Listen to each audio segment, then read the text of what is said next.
La chapelle Notre-Dame de la Cour possédait 9 verrières anciennes avant la Révolution.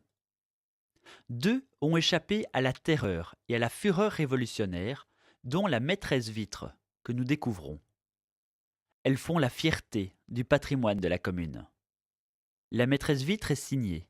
Elle date des années 1450-1460, œuvre de l'atelier Lecoq le Lavenant de Tréguier.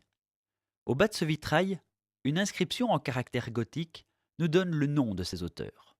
Grande de plus de 4 mètres de large et de près de 8 mètres de haut, elle retrace en 18 panneaux la vie de la Vierge Marie selon la légende dorée.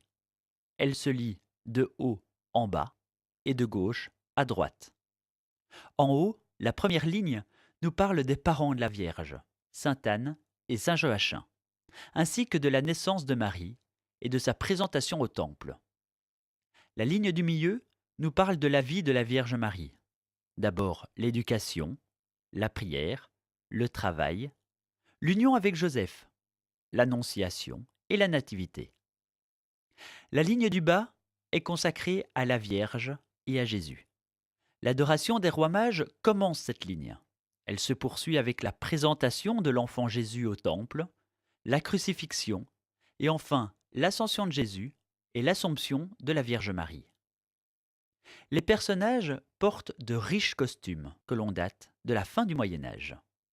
Le tympan contient les armes de plusieurs familles et de religieux de l'époque, le tout encadré par des anges musiciens. Le fond des vitraux et les motifs d'architecture sont réalisés avec une grande finesse. La technique de réalisation est appelée technique de la grisaille. Cette verrière est typique des œuvres de Bretagne de cette époque. Les couleurs des scènes sont répétitives. Le pourpre, l'or, le bleu et le vert. Dans ce même esprit, vous pouvez découvrir les vitraux de l'église de Runan, de la chapelle Saint-Jacques de Merléac ou encore de l'église de Saint-Nicolas du Pélème.